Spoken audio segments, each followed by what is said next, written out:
Well, you would think so. I mean, at one point you don't want the Terminator, right? Like of like the AI goes crazy and the robot arm starts chasing you around the factory.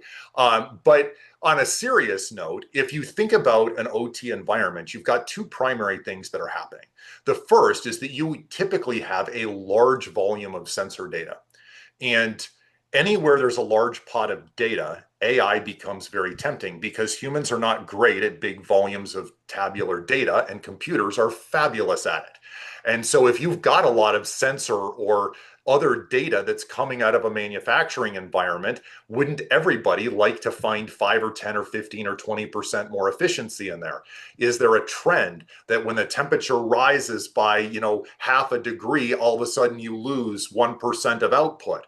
Well, these are the kind of things that are hard for humans to notice, but are really easy for an AI to notice. So I think that anywhere where there's large data volumes, you're going to see a pull towards AI and the analysis that it can perform. So it's going to come.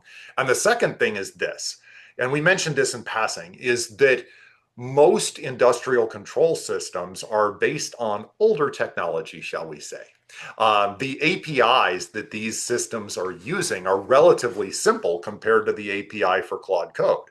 And what that means is that any AI can easily ingest the complete API for your industrial and factory control systems and would be able to write useful code for you. If you don't like the software that Rockwell gave you, well, you could probably make your own inside 2 weeks at this point. And so I think that people will do that. I can tell you that we're talking to manufacturers every week that there are pilot projects using AI either to start trying to find efficiencies in the data volumes coming off, or that are actually looking to say, hey, could it be useful as trigger for emergency safety stops and things like that? They may not be asking AI to actually run the assembly line just yet.